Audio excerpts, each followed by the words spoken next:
भाषण देने से, बात करने से, अरे भाषण का दिया सुनील जी, नहीं बनता है। पाकिस्तान के 11 एयरबेस को मिट्टी में मिलाया, उनको क्षति पहुंचाई, 9 आतंकी ठिकानों को क्षति पहुंचाई। बात तो सही है, वो तो मैं पाकिस्तान के सैन्य ने ठिकानों को क्षति पहुंचाई। आप कहते हैं सिर्फ भाषण दे दिया, किसकी परमिशन से हुआ ये सब कुछ? देखिए, मैं नहीं बताऊंगा। अजय बताइए, जब हमारी सेना घुस ही गई थी तो क्या पीओके नहीं ले सकते थे? तेरा बाप यहाँ छोड़कर गया था कि तेरी माँ? 65 और 71 में इंदिरा जी क्यों नहीं लेकर आई 71 में? अरे ये बात है। और बता दीजिए पीओके दिया किसने? पीओके क्यों नहीं लिया? हम पीओके चाहते थे। अरे आप तो कुछ भी चाहेंगे क्योंकि आपको मिलिट्री नॉलेज नहीं है। जब आपको उस चीज के बारे में ज्ञान नहीं है तो आप कुछ भी चाह सकते हैं। आप ईरान तक भी जा सकते हैं, आप पूरा मिडिल ईस्ट भी कब्जा कर सकते हैं, आप कुछ भी कर सकते हैं, आपको खुली छूट है। लेकिन पीओके ऐसे कब्जा नहीं होता। आपका आकलन क्या है? बहुत ही शानदार जवाब दिया। मेरे ख्याल से जवाब जितना देना चाहिए था उससे कहीं ज्यादा बड़ा जवाब दे दिया। भारत ने पाकिस्तान को बुरी तरीके से पटखनी दी है, पूरी दुनिया ने देखा, लेकिन वहां झूठ का जश्न चल रहा है और ये देश के अंदर बैठे कुछ चेहरे फिर वही राग लाप रहे हैं। सबूत दिखाओ, पीओके लेकर आओ, जैसे पीओके कोई हलवा है। इनकी सोच उसी कुत्ते की दुम की जैसी है जो कभी सीधी नहीं होती। हर बार देश जीतता है ये लोग सवाल खड़े कर देते हैं, लेकिन इस बार डिबेट में इनकी बोलती बंद कर दी गई। न्यूज एंकर शहजाद पूनावाला और रिटायर्ड फौजी ने देश की आवाज बनकर विपक्ष की ऐसी बखिया उखेड़ी जो देखने लायक था। वीडियो को अंत तक जरूर देखना, सच्चाई साफ सुनाई देगी। तो चलिए मेन वीडियो शुरू करते हैं। सुनील यादव, और प्रश्न आपसे, क्या आपको लगता है कि जिस तरह की सियासत हो रही है और जिस तरह से सबूत पे सबूत मांगे जा रहे हैं, चाहे वो आम आदमी पार्टी हो, चाहे वो विपक्ष की बाकी पार्टियां हो, क्या आपको लगता है वो जायज है? बिल्कुल नहीं। सेना के शौर्य पर कोई सवाल नहीं है। हमारी तीनों सेनाओं ने जितनी बहादुरी के साथ, जितने हौसले के साथ पाकिस्तान में घुस करके पाकिस्तान को सबक सिखाया है, पूरा देश सलाम कर रहा है। और पूरा देश माननीय प्रधानमंत्री जी के पीछे खड़ा था जब प्रधानमंत्री जी कह रहे थे कि हम युद्ध में जा रहे हैं। पूरा देश खड़ा था, पूरा विपक्ष खड़ा था। लेकिन जब प्रधानमंत्री जी ट्रंप के कहने पर वापसी कर लेंगे तो वही पूरा देश आज सवाल खड़ा कर रहा है। अच्छा, पूरा देश पूछ रहा है, भाई किसके कहने पर सीज फायर हो गया? पूरा देश जानना चाहता है जिन आतंकियों ने 26 निर्दोष लोगों को शहीद किया, क्या वो आतंकी मार दिए गए? आतंकी पकड़ लिए गए? चुप कर बे कुत्ते। भाषण देने से, बात करने से, अरे भाषण का दिया सुनील जी, नहीं बनता है। पाकिस्तान के 11 एयरबेस को मिट्टी में मिलाया, उनको क्षति पहुंचाई, 9 आतंकी ठिकानों को क्षति पहुंचाई। बात तो सही है, वो तो मैं पाकिस्तान के सैन्य ने ठिकानों को क्षति पहुंचाई। आप कहते हैं सिर्फ भाषण दे दिया, किसकी परमिशन से हुआ ये सब कुछ? देखिए, मैं नहीं बताऊंगा। अजय बताइए, सीज फायर होगा मोदी जी का बयान था कि ट्रंप का बयान था आपके कार्यक्रम में? भारत की सेना का बयान क्या था? डीजीएमओ का बयान क्या था? कब कब कब?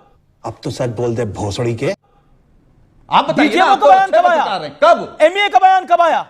कब आया? यही तो मैं जानना चाह रहा हूं। मैं जानना चाह रहा हूं पहले किसका बयान आया। अब आप बताइए, पहले बयान किसका आया? आप कह रहे हैं कि देखिए ट्रंप ने ये बयान दिया। आपकी समस्या ट्रंप है, आपकी समस्या ट्रंप है, आपकी समस्या पाकिस्तान नहीं है। हमारी समस्या ट्रंप नहीं है। फिर हम जिस प्रधानमंत्री को बहादुर मान रहे थे वो प्रधानमंत्री डरपोक निकला। अभी बता है भाई, अभी बता है। अभी तूने गाड़ में उंगली किया ना, अभी बता है। जिस प्रधानमंत्री ने एक नया टेम्पलेट, एक नया नॉर्मल सेट किया है कि गोली का जवाब गोले से दिया जाएगा, अमन की आशा नहीं ब्रह्मोस की भाषा होगी, 100 आतंकियों को मारा, 9 कैंपों को ध्वस्त किया, 11 मिलिट्री बेसिस पे हमला किया, वो इनको डरपोक नजर आ रहा है। और जिसने 26/11 के बाद आईएएफ के कहने पर भी कोई कैंप पे हमला नहीं किया, जिसने दिल्ली में, मुंबई में, वाराणसी में, समझौता ब्लास्ट में, जयपुर में, दिल्ली के बाद पुणे में, मुंबई में, हैदराबाद में 800 से अधिक लोग आतंकी हमले में मारे गए, उसमें एक पाकिस्तान पर कोई कार्रवाई या उसके आतंकी टेररिस्ट कैंप्स पर कार्रवाई नहीं की। वो बहुत ही एकदम शानदार प्रधानमंत्री थे जिसको ये समर्थन दे रहे थे। पर आज प्रधानमंत्री और भारत की सेना के वर्जन पर यकीन नहीं करना है। मैं पूछना चाहता हूं कि आपको, चलिए, भारत की सरकार पर यकीन नहीं है, एमईए पर यकीन नहीं है, अरे ये बात है। अरे सर क्या बात है, डीजीएमओ पर यकीन नहीं है। थरूर के मैं कोट अनकोट करना चाहता हूं, ट्रंप जो है बड़ी बड़ी बातें करते हैं, उनकी ये आदत बन चुकी है, उन्होंने कोई मीडिएशन नहीं की। ये थरूर का स्टेटमेंट है। अरे थरूर को तो मान लो, चलो थरूर को भी नहीं मानते तो मैं आपको दूसरी बात बताता हूं। आपको बताता हूं इंटरवेंशन क्या होता है। इंटरवेंशन तब होता है जब आप यूनाइटेड नेशंस चले जाते हो पटेल जी के खिलाफ जाकर और कश्मीर को इंटरनेशनलाइज करते हो, जैसे नेहरू जी ने किया। 1966 में ताशकंद में आप डील साइन करते हो, जो ब्रोकर है सोवियत यूनियन की, और लाल बहादुर शास्त्री जी को दबाव में वो करवाया गया। किसने दबाव किया वो पूरी देश की जनता जानती है। फिर उसके बाद आईडब्ल्यूटी को किसने ब्रोकर किया? वर्ल्ड बैंक ने। वही वर्ल्ड बैंक का आज अध्यक्ष यहां पर आया और कह रहा था कि आईडब्ल्यूटी को सस्पेंड कर दिया भारत ने, मेरा कोई लेना देना नहीं। यह होता है इंटरवेंशन। और आखिरी बात देखिए, नया नॉर्मल तो हमने स्थापित कर दिया, पर अभी उन्होंने कहा कि सेना का सम्मान, ये इमरान मसूद कितने बॉडीज आए, ये सेना का सम्मान है। उदित राज सिंदूर नाम क्यों रखा है? सांप्रदायिक है। चन्नी जी सर्जिकल स्ट्राइक का भरोसा नहीं है मुझे, मैं हमेशा प्रमाण मांगता हूं। अजय राय ने जो गंगा के एक्सप्रेसवे पर जब रफाल लैंड हो रहा था तो गंगा के किनारे बैठकर खिलौना खेला। अनुमा आचार्य, कितने लोगों की हत्या की गई, इसका कोई आंकड़ा नहीं। हुसैन दलवाई कहते हैं कि आज जिस प्रकार से पाकिस्तानियों को भी रिहा कर देना चाहिए। आतिशी मारलेना कहती है कि पाकिस्तान ने तो नहीं माना ना, क्या बात है, मतलब पाकिस्तान का वर्जन मानेगी। पाकिस्तान तो 65 का युद्ध हारा ही नहीं मानता, 71 का युद्ध हारा नहीं मानता। 71 का युद्ध हारने के बाद डॉन ने लिखा था कि पाकिस्तानी सेना यहां पर सरेंडर कर चुकी थी कि इंडियन और Pakistani army is still marching on. ये डॉन की अखबार का फ्रंट पेज था। लेकिन लाल बिहारी यादव कोई छोटे मोटे नेता नहीं, नेता प्रतिपक्ष विधान परिषद में उत्तर प्रदेश के, कहते हैं कि पहलगाम हमला पॉलिटिकल ढंग से करवाया गया। ओके, सुनील यादव का रिस्पॉन्स जरूरी। एक second, Sunil Yadav, you made your point. Okay, Sunil Yadav. देखिए अमीश भाई, मेरे बहुत मुद्दे नहीं, बेसिक मुद्दे हैं। मैं आपके कार्यक्रम में ये कह सकता हूं, अरे आप देश के प्रधानमंत्री को डरपोक कह रहे हैं, आपके कह रहे हैं मेरे बेसिक मुद्दे हैं। यही नहीं, अभी और सुन लीजिए। अरे बेसिक ही बात है। हर गांव में बीजेपी के लोग कह रहे हैं कि मोदी जी से ये उम्मीद नहीं थी। अब मेरी बात सुन लीजिए। मैं बड़ी जिम्मेदारी के साथ इस बात को कह सकता हूं कि पुलगांव में जिन लोगों ने घटना कराई वही लोग शामिल हैं पहली वाली घटना में भी। अच्छा, वही आतंकी।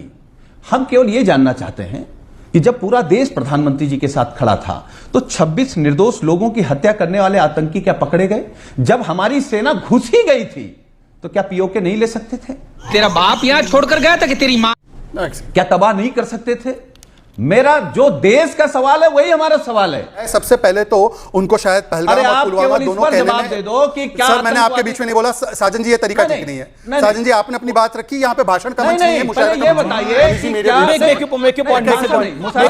आपको रोकना भी पड़ेगा, वरना देखिए ड्रोन आएगा तो S-400 चलेगा, ड्रोन आएगा तो S-400 चलेगा, फिर आप मुझे मत कोसना यहाँ पे। अब सुन लीजिए, अब इन्होंने कहा कि जो पुलवामा के लिए जिम्मेदार थे वही पहलगाम के लिए जिम्मेदार थे। राम गोपाल यादव का ऑफिशियल स्टेटमेंट था कि पुलवामा जो है वोट के लिए भारत के सेना ने करवाया, भारत के सुरक्षा बलों ने करवाया। ऑफिशियल स्टेटमेंट है। मानिए गलती की आपने और मानिए कि देश के ऊपर आपने आरोप लगाया। दूसरी बात मैं पूछना चाहता हूं, ये पीओके की बात कर रहे हैं ना, पीओके लाना चाहिए था ना। 65 और 71 में इंदिरा जी क्यों नहीं लेकर आई? 71 में ये बात है। और बता दीजिए पीओके दिया किसने? और फारूक अब्दुल्ला का स्टेटेड बयान है, मुझे ये पसंद नहीं शब्द, पर उन्होंने कहा कि पीओके को छूना भी मत क्योंकि पाकिस्तान ने चूड़ियां नहीं पहन रखी है और आपका वो एलाइड पार्टनर है। और पीओके के विषय में सैफुद्दीन सोज आपका एलाइड पार्टनर कहता है पीओके पाकिस्तान को दे दो। हम लोग कहते हैं पीओके के लिए हम लड़ मिटेंगे, मर मिटेंगे। आपका अलायंस पार्टनर कहता है पीओके दे दीजिए। ये अंतर आप बोलिए फारूक अब्दुल्ला के साथ। ये बड़ी अच्छी बात कही आप। कर दानवीर, पीओके और पीओके भी चाहिए, बलूचिस्तान भी चाहिए। हलवा तो है नहीं कि मिल जाएगा। बड़ी जिम्मेदारी से बात कर रहे हैं। हलवा तो है नहीं जो मिल जाएगा, ऐसे ही किसी को मिल जाएगा।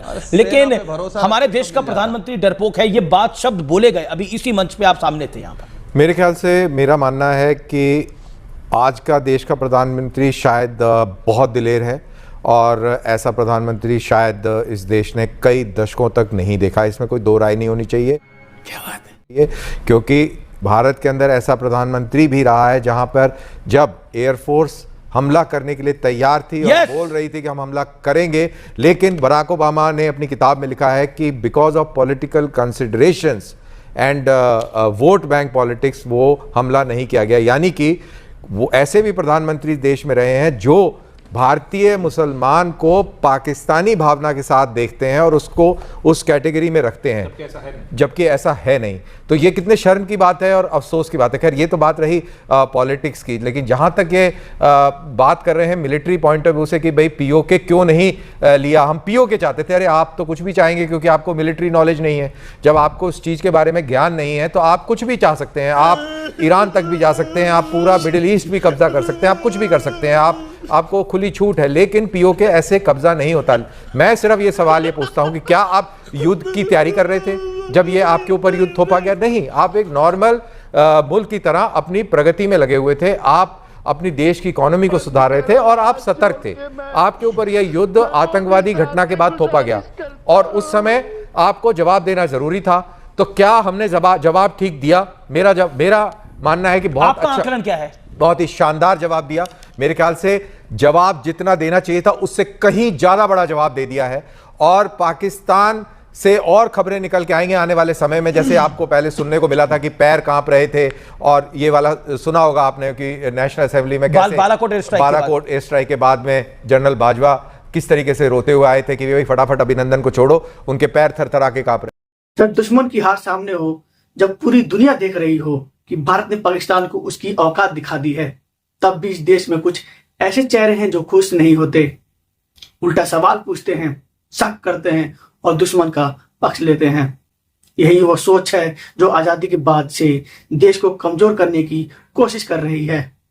पाकिस्तान की जमीन पर उसके नैरेटिव की चिता जली, तब वहां तो मातम मनाना लाजमी था, लेकिन भारत में बैठे कुछ चेहरे इस मातम में शामिल हो गए। ये वही लोग हैं जो सर्जिकल स्ट्राइक पर सबूत मांगते हैं, एयर स्ट्राइक पर आंख उठाते हैं, और तब पीओके की बात होते ही हलवा समझकर उसे लेने की बात कर रहे हैं। इनकी रंगों में देश नहीं, सिर्फ सत्ता दौड़ती है। इन्हें भारत की जीत से नहीं, अपनी हार से फर्क पड़ता है। ये हर उस मौके पर सवाल उठाते हैं जब देश एकजुट होता है, क्योंकि इनका एजेंडा है भारत को बांटना, जनता को भटकाना और दुश्मन को ब्रीथिंग स्पेस देना।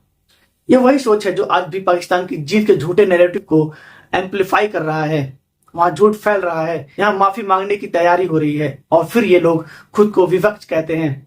विपक्ष देश का होता है, दुश्मन का नहीं। जिन्हें भारत की सेना पर भरोसा नहीं, उन्हें इस देश में बोलने का नैतिक अधिकार नहीं है। जिनके लिए पीओके मजाक है, उन्हें देशभक्ति पर भाषण देने का कोई हक नहीं।